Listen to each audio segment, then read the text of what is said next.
पुण्य आत्माओं, आज मैं आपको एक बात बताने जा रहा हूं कि सत्कर्म 4 प्रकार के होते हैं। दान, जप, सेवा और सत्संग। ये 4 किस्म के पुण्य कर्म होते हैं, सत्कर्म होते हैं। अब प्रश्न है कि इसमें सबसे बड़ा कर्म या महत्वपूर्ण कर्म कौन सा है? तो जो जप कर्म है, जो गुरु मंत्र का जाप है, गुरु मंत्र के जाप से आपके पाप क्षीण हो जाएंगे, आपके पास शक्ति आ जाएगी। प्रथम बार में जब आप गुरु मंत्र लेकर के अपने गुरु से और गुरु मंत्र का जाप करोगे तो पहला नंबर आपके पाप क्षीण होंगे। दूसरा नंबर, जो भी घर में देवी देवताओं की धोख पूजा आप करते हो उनका कर्ज उतर जाएगा। इस प्रकार से करते करते कुछ समय में ही, ज़्यादा लंबा समय नहीं लगेगा, थोड़े से समय में आपके पास शक्ति भी आ जाएगी। शक्ति का मतलब जो आप सोचोगे वो कार्य आपके बढ़ने लग जाएंगे, लोग आपकी बात मानने लग जाएंगे, लोग आपसे प्रेम करने लग जाएंगे और किसी की आ रही बीमारी, दुख तकलीफ भी आप बर्दाश्त करोगे तो दूर करने में सक्षम हो जाओगे। गुरु मंत्र से ये होगा। और फिर गुरु मंत्र के आगे और अनुभव है कि सौरभ की यात्रा कैसे की जाए, ये बड़ी लंबी चौड़ी बातें। चलो, तो पहले प्रथम तौर पे गुरु मंत्र से आपको शक्ति मिलती है। मोटे तौर पे समझ लो आप, बारीकी में गुरु मंत्र की भाषा और उससे क्या क्या आपको महसूस होगा, क्या क्या आनंद आपको मिलेंगे, क्या क्या इस मृतलोक में भी सुख मिलेंगे, और गुरु मंत्र से क्या क्या आपको यहाँ अनुभूतियाँ होंगी, ये बड़ी लंबी चौड़ी बात है। मोटे तौर पे आप ये समझ लो कि गुरु मंत्र से आपको शक्ति मिलेगी, ताकत मिलेगी। और रहा सवाल दान का, दान आप करोगे तो आपको पुण्य मिलेगा, लेकिन बिना गुरु के मुख से आदेश करवाए दान का पूरा पुण्य कभी नहीं मिलता है, तो ये ध्यान रखना। और कई बार हमारा दान भी गलत जगह हो जाता है। बिना सोचे विचारे दान करना भी कई बार पाप का कारण बन जाता है कि हम ऐसे व्यक्ति को या ऐसी जगह दान देते हैं जो उस पैसे से दूसरों का शोषण और करेंगे, गलत काम ही करेंगे, तो वो दान देना भी पाप हो जाता है। तो बिना समझ के दान भी नहीं किया जाता, और बिना समझ के गुरु मंत्र भी, गुरु बनाओगे, बात समझोगे तो ही तो गुरु मंत्र लोगे। तो सबसे पहले समझ जरूरी है।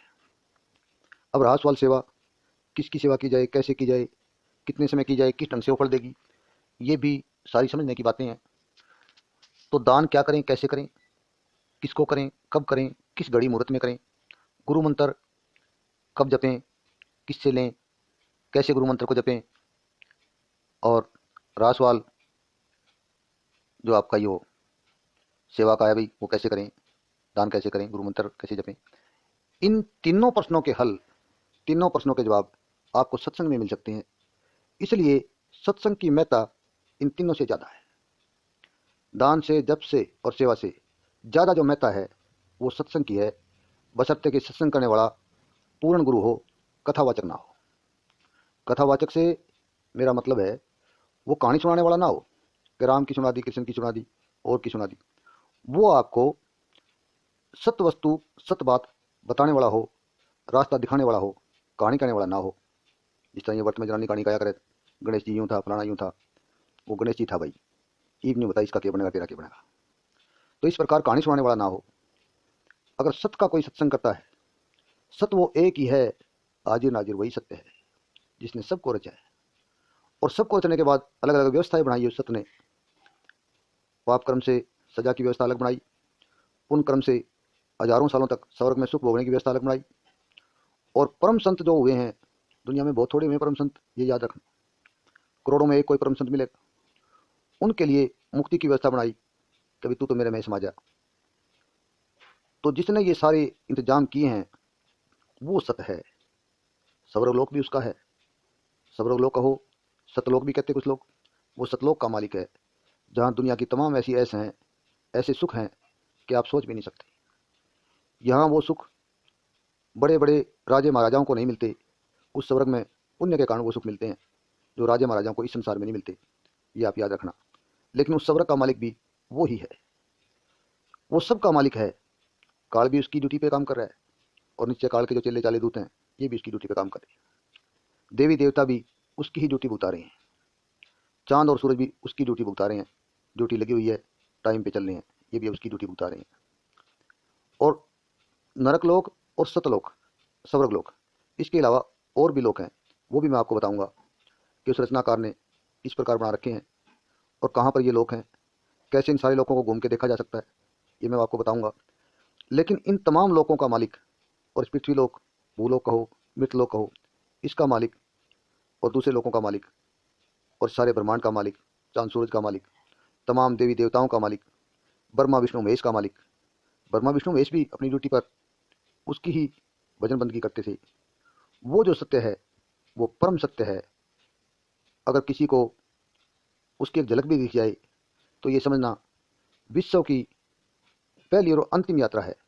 एक झलक भी दिख जाए, मैं आपको भारत की बात नहीं कर रहा, पूरे विश्व की बात कर रहा हूँ कि ऐसी घटना बिरले लोगों के साथ होती है कि परम सत्य के उसको दर्शन हो जाए। लेकिन होते जरूर हैं, ऐसा नहीं है कि किसी को होते नहीं, होते हैं किसी करोड़ों में एक को। और जिसके तार उस परम सत्य से जुड़ जाए, जो अपने हृदय में बैठे उस परम सत्य के सूक्ष्म रूप को, वो परम सत्य जिसने सब कुछ बनाया, उस सत्य ने ही सारी रचना करी है। सब चीज़ें अपनी अपनी ड्यूटी पर है, काल और माया अपनी ड्यूटी पर है, तो उस सत्य ने ही इंसान बनाया है और इंसान के अंदर वो सत्य बैठा है। लेकिन पर्दे के कारण आदमी उस सत्य को देख नहीं सकता। उस पर्दे को भी वो ही कृपा करके सतगुरु के रूप में सामने आके वो ही हटा सकता है, वरना आदमी अपने आप नहीं हटा सकता, चाहे वो कितने ही सारी उम्र जाग कर लो। तो उस परम सत्य को, जो परम शक्ति है, जो स्वर्ग का भी मालिक है, सतलोक का भी मालिक है, सारे लोगों का मालिक है, सब खंडों का मालिक है, और खुद अपने आप में अखंड है कि उसके टुकड़े नहीं होते। बाकी लोग तो अलग अलग है, अलग अलग टुकड़े हैं सबके, नरक लोग अलग, स्वर्ग लोग अलग, आकाश लोग अलग, पताल लोग अलग, और कई भी द्वीप हैं वो भी अलग। तो ये अलग अलग हैं, लेकिन अखंड का मतलब जिसके टुकड़े ना वो एक ही है, और वो इन सभी लोगों का, पूरे ब्रह्मांड का मालिक है। उस मालिक को पाने का रास्ता, वो मालिक जो सबका मालिक है, देवी देवता तो बहुत छोटी ताकत है उसके आगे, वो सबका मालिक है। देवी देवता एरिया वाइज होते हैं, क्षेत्रीय होते हैं। कहीं किसी की मानता ज़्यादा है, राजस्थान में किसी देवता की ज़्यादा मानता है, राजस्थान में हनुमान जी की ज़्यादा मानता है, उरले पासे कुछ एरियाज में रामदेव जी की ज़्यादा मानता है, कहीं काली भैरव की ज़्यादा मानता है, और भारत के जो दूसरे स्टेट हैं उनमें और अलग अलग देवी देवताओं की हर जगह ज़्यादा मानता है। तो ये अपने अपने एरिया के हिसाब से इनकी मानता है, ये अपने ड्यूटी पे हैं। लेकिन ये किसकी ड्यूटी कर रहे हैं देवी देवता? ये उसी की कर रहे हैं जो अखंड है। उसको अखंड भी कहते हैं, उसको परम सत्य भी कहते हैं, उसको सर्वे सर्वा भी कहते हैं, उसको सृष्टा भी कहते हैं। सृष्टा का मतलब सृष्टि को रचने वाला। कई लोग उसको परमात्मा कहते हैं। परमात्मा का मतलब आत्मा से भी परम, भाई परमात्मा, जो हमारी आत्मा का भी धनी है, परम है परमात्मा। कई लोग उसको भगवान भी कहते हैं, रचनाकार भी कहते हैं। उसी ताकत को अकाल पुरुष भी कहते हैं। अकाल पुरुष का मतलब भाई काल भी उसके अंडर में है, वो खुद अकाल है, इसलिए उसको अकाल पुरुष भी कहते हैं। उसके अलग अलग नाम रखे हुए हैं लोगों ने, यानी एक लोगों ने पहले अलग अलग ढंग से अपनी सुविधा के मुताबिक नाम रख लिए, लेकिन वो एक ही है और है खुद अनामी। उसका कोई नाम नहीं होता, वो महसूस ही किया जा सकता है। तो उसको पाने की राह पर जो चलने का तरीका है, वो तरीका भी वो खुद ही बताता है, मानस देह में आकर के, मनुष्य के रूप में आकर के। अगर वो परम सत्य, वो परम पिता, वो परमेश्वर मान लो गाय भैंस के रूप में आ जाए। अब गाय भैंस आपने क्या समझाएगी? गाय भैंस की भाषा तो समझे कौन सा आप? तो आकर के बोल करके मुझसे समझाएगा, तो मानस के रूप में ही आकर के वो समझाने आता है, समय समय पर ड्यूटियाँ लगाता है अपने सेवकों की कि जब इस संसार में तो मेरी वाणी का प्रचार कर समझाए इनको, किसी को सद्बुद्धि आ जाए। वो अपने बीज को नष्ट नहीं होने देता कभी। परम संत बहुत कम हुए हैं, बहुत कम होते हैं, करोड़ों में कोई एक मिलेगा, लेकिन खत्म भी नहीं होते कभी। आपको ये बताऊं, आगे घोर कलयुग आएगा, लेकिन परम संत उसमें होंगे, बहुत कम होंगे। संसार में नहीं विचरण करेंगे, ज़्यादा करेंगे तो अपने स्थानों पर रह जाएंगे, प्रचार नहीं करेंगे, लेकिन रहेंगे, क्योंकि वो अपने बीज को नष्ट नहीं होने देता। तो वो परम शक्ति आदमी की खोड़ में आकर के, जिसकी ड्यूटी लगाई है उसके साथ होकर के, या जिसने उसको भज भज के स्वयं उसके दर्शन करे हैं, और दर्शन करते उसने ड्यूटी लगा दी, उसको प्रेरणा दी, उस आदमी के रूप में, गुरु के रूप में, सतगुरु के रूप में सामने आकर के आपको समझाता है कि आपको क्या जपना है, आपको कैसे सेवा करनी है, और आपको कैसे दान करना है।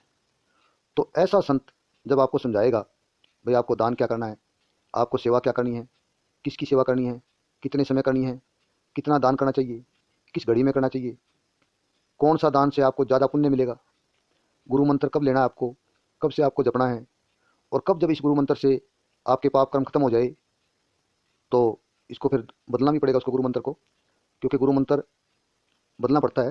पहले ये मिलता है जिससे पाप कर्म खत्म हो जाए, दूसरा गुरु मंत्र वो होता है जिससे देवी देवताओं का कर्जा उतर जाए। तो ये सारी बात मनुष्य के रूप में, आदमी के रूप में वो परमात्मा आकर के अपने मनुष्य को, उसको, या अपना सेवक कहो भगवान का, या तुम्हारा सेवक कहो कि तुम्हारी सेवा करता है तुम्हारे को ज्ञान दे करके, या उसे गुरु कहो कि वो ज्ञान दे रहा है, सतगुरु कहो, उसके रूप में आकर के ये सारी बात वो सब जीवों को, सब मनुष्यों को समझाता है, सब अमर आत्माओं को बताता है।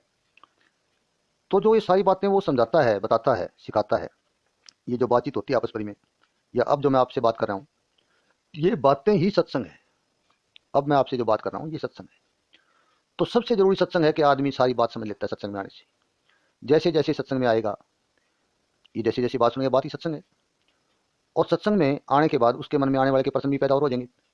भाई उस देवता ने पूजा के, या पितर की पूजा करा या ना करा, अनेक, देखो हर व्यक्ति के, हर आदमी के अपने प्रश्न होते हैं। या भी मेरे से या भूल चुक होगी, इसका क्या इलाज है, या हमारे घर में जो ओपरी पढ़ाई कर सके उसका हम क्या करा, या हमारे बरकत नहीं हो रही उसका पहले क्या करा। हर व्यक्ति के अपने प्रश्न भी होते हैं, अपनी समस्याएं भी होती हैं हर आदमी की। तो जो वो प्रश्न करेगा अपने गुरु से, जो समस्या रखेगा गुरु के सामने, और गुरु उसका हल बताएगा, तो ये जो वार्तालाप है आपसी, किसको पूजें, कैसे पूजें, जो सारा वार्तालाप है, बातचीत है, ये बातचीत ही सत्संग है। ये ध्यान रखना, ढोलकी बजाना सत्संग नहीं होता। सत्संग वो होता है कि उस सत वस्तु का संग करने का रास्ता आपको बता दे। उस सत वस्तु का संग करने का रास्ता बताने में जो जो भी प्रश्न आपके मन में उठे उनका हल करके आपके मन का भेद मिटा दे, उस वार्तालाप को आप सत्संग मानना।